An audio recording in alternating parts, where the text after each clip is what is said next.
ఇదివరకు చెప్పాం మనం. నాకు ఇచ్చిన శాఖలను ఎట్లుంటే దురదృష్టమో అదృష్టమో మా పొన్నమని చెప్పాలి. గడబడైన తర్వాత నాకు ఇచ్చారు. మత్స్యశాఖ గడబడి లేపారు. 10 ఏళ్ళ అంత కింద మీద చేసి పడేసి అది నా చేతిలో పెట్టారు. ఇదొక్కటే కాకుండా యానిమల్ హస్బెండరీ ఇచ్చారు, పశుసంవర్ధక శాఖ. దాంట్లో గొర్రెల బర్రెలు అన్ని కిరికిరిలు అయినాక నా చేతిలో పెట్టారు. ఇప్పుడు నాకు కిరికిరి కడుక్కున్నా లేకుంటే మళ్ళీ కొత్తగా పని చేయాలన్నా అర్థం కాని పరిస్థితి. కాబట్టి ఎంత క్లిష్టమైన పరిస్థితిలో నాకు ఇచ్చారో అంతే అద్భుతంగా. స్పోర్ట్స్ ఒక్కటే కాదన్నా, నాకు ఇచ్చిన 5 అట్లే ఇచ్చారు. అంతేనా కదా. తెలంగాణ వచ్చిందే నీళ్లు నిధులు నియామకాల మీద. దాంట్లో నిధులు నియామకాలు ఎవరికి ఇవ్వలే. కానీ ఇప్పుడు యూత్ సర్వీసెస్ పెట్టి నేను ఎట్లా ఎంప్లాయ్మెంట్ జనరేట్ చేయాలని అదొక శాఖ ఇచ్చారు. ఇక గొర్రెల విషయం అయితే మొత్తం ఈ రాష్ట్రంలో జరిగింది ఏందో మొత్తం దేశం కదా తెలిసిపోయే విధంగా అదే గొర్రె బయటికి దాటే మళ్ళీ అదే గొర్రె లోపట్టుకోవచ్చు, అదే గొర్రె బయటికి దాటే అదే గొర్రె లోపట్టుకోవచ్చు. ఆ శాఖ కూడా నాకే ఇచ్చారు. ఇక శాప సంగతి, నేను జెడ్పీ ఫ్లోర్ లీడర్గా ఉన్నా. నేను 96లో వార్డు కౌన్సిలర్ని, 2001లో సర్పంచ్ని, 2006లో ఎంపీపీ, 2014లో జెడ్పీటీసీని, జిల్లాకు ఫ్లోర్ లీడర్ని, 2021లో జిల్లా అధ్యక్షుడిని, 2023లో అందరు కలిసి టికెట్ ఇస్తే ఎమ్మెల్యేని, ఇప్పుడు మేము అందరం మంత్రిని.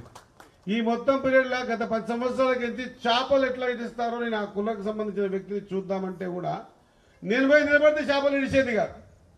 నేను మళ్ళీ ఇంటికి పోయినాకనో లేకుంటే అక్కడి నుంచి పోయిన తర్వాత చేపలు ఇడిచేది. ఎందుకు ఇడిచా అంటే 3 లక్షలు, అవి పెరిగినవి 3000 పెరుగుతాయి లోపల. ఈ 3 లక్షలకు 3000కు తేడా ఎక్కడ పోయిందని ఆలోచన చేస్తే చాలా మోసం జరిగింది. ఆ మోసం ఈరోజు దానికి మనం ఇబ్బందులు పడతా ఉన్నాం. ఒక ప్రభుత్వం ఒక ఆలోచన, ఇది చేపల విషయంలో గొర్రెల విషయంలో చాలా ఇబ్బందులు జరిగినాయి కదనే ఆలోచనతో ఈసారి 19 కోట్ల రూపాయల బడ్జెట్ పెట్టి ఈ కార్యక్రమాలు తీసుకుంటే, నేను ముఖ్యమంత్రి గారి క్యాబినెట్లో మా అన్న కూడా కూర్చున్నాడు. క్యాబినెట్లో అన్న మీరు గతంలో ఎట్లా చేసినా నాకు సంబంధం లేదు, కానీ ఈరోజు మాత్రం మొత్తం రాష్ట్రంలోనే మొదటిసారి చేపల మంత్రి ఇచ్చిండ్రు. మరి నేను చేపల మంత్రి అయి ఉండి కూడా చేపలు ఇవ్వకపోతే రేపు నాకు తల వంచుకోవాల్సిన పరిస్థితి వస్తుందన్నా. మీరు ఏం చేస్తారో నాకు తెలియాలంటే స్పెషల్ బడ్జెట్ కింద 120 కోట్ల రూపాయలు శాంక్షన్ ఇచ్చే ఈ చేపల ఉత్పత్తి చేసే కేంద్రాలకు కానీ మిగతా చేపల మనం ఫ్రీగా ఇచ్చే చేపలకు కానీ ఏర్పాటు చేయడానికి మనకు ఒక అవకాశం ఇచ్చింది. రేపు మళ్ళీ ఒకసారి బడ్జెట్లో కూర్చొని క్లియర్ చేసుకుంటాం. ఇక ఈ చేపలు ఇట్లా ఇవ్వాలి, అదొక పెద్ద అంశం. మరి మా సంఘాలకు వెళ్ళి మా అన్న అంటుండు, సంఘాలకు ఇస్తే ఎంత వదులుతారో లేదో పెద్ద ప్రశ్నార్థకం.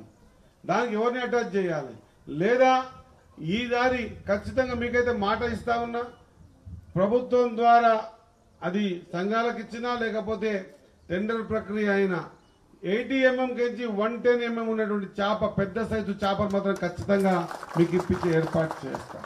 ఇది చేప 100%. 80 కెంచి 80 mm, 80 mm కెంచి 110 mm అంటున్నా. అంటే పెద్ద చేప అంటున్నా, పెద్ద చేప చెప్పి పని చేస్తా. ఇంకొక మాట, ఈ కార్యక్రమంలో అందరినీ పార్టిసిపేట్ చేస్తాం. మత్స్య పరిశ్రమ అనేది వాస్తవం చెప్పాలంటే ప్రకృతి ఇచ్చినటువంటి వరం. ఆ ప్రకృతి ఇచ్చిన వరం చేపను మనం గొర్రె అంటే కాయాల్సి వస్తుంది. చేపను ఇడిచి చూసుకుంటే సరిపోతుంది. దానికి ప్రకృతి పరంగానే ఫుడ్ దొరుకుతుంది.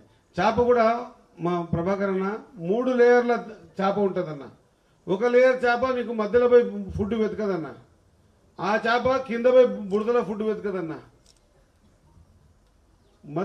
మధ్యలో ఫుడ్ వెతికే చేప పైకి రాదు, భూమిలోకి పోదన్న. భూమిలో బురదలో పెరిగే చేప మధ్యలో పైకి రాదన్న. కాబట్టి నేను ఈసారి ఖచ్చితంగా నేను గవర్నమెంట్ కూడా తెలియజేసిన, ఆయన ఈ 3 రకాల చేపలు అంటే చెరువులో ఉన్నటువంటి చేపలకు దొరికేటువంటి ఫుడ్ అయితే ఉంటే ఫుడ్ ఏది దొరుకుతుందో దాన్ని 3 లేయర్గా తీసుకోవాలి ఖచ్చితంగా. మీదన్న కొర్రమీన అంటాం, మనం మట్ట అంటాం, కొర్రమట్ట కానీ మిగతా దుబ్బొచ్చ కానీ మిగతా అన్ని కూడా చేపల్ని ఏర్పాటు చేసి ఖచ్చితంగా ఈసారి సమయం తక్కువ ఉంది. నేను ముందే చెప్పిన, ఫస్ట్ వర్షంకే తీపి నీళ్ళకే చేప తొందరగా పెరుగుతుంది. ఆ తీపి నీళ్లు చెరువులలో వచ్చి చేరే లోపే చేప పిల్లలకు టెండర్లా లేకుంటే ఇంకా ఇతరత్ర మళ్ళీ రాబోయే రోజుల్లో అతి తొందరలోనే ఒక క్యాబినెట్ మీటింగ్ ఉంది, క్లియరెన్స్ తీసుకొని ఖచ్చితంగా ఈసారి మొత్తం రాష్ట్రంలో 83 కోట్ల నుంచి 88 కోట్ల చేప పిల్లలను ఇచ్చేటువంటి చెరువులు, నీటి కుంటలు ఉన్నాయి మన దగ్గర. 83 కోట్ల నుంచి 87 కోట్ల చేప పిల్లలు ఇచ్చేటువంటి నీటి వసతులు మన దగ్గర ఉన్నాయి. కాబట్టి మీ అందరితో కోరుతా ఉన్నా, గతంలో ఏం జరిగిందో మర్చిపోండి, దాని గురించి ఎంక్వైరీలు నడుస్తూ ఉన్నాయి లేదా ఇతరత్ర నడవనియండి. కానీ ఈరోజు మీ మధ్యలో బిడ్డగా, మీ మధ్యలో పుట్టిన బిడ్డగా, మీ కుటుంబ సభ్యునిగా అదే శాఖకు మంత్రిగా ఉన్నటువంటి సందర్భాన 100% పెద్ద సైజు చేప లెక్కపెట్టి చేపని చెరువులో ఇచ్చేటువంటి బాధ్యత నేను తీసుకుంటా. మీరందరూ కూడా ధైర్యంగా ఉండవలసిందిగా కోరుకుంటూ, ఇది ఒక్కటి వేయడం మాత్రమే. వేసిన తర్వాత ఇంకొక మిత్రుడు చెప్పిండు దాన్ని వ్యాపారం ఎట్లా చేయాలి.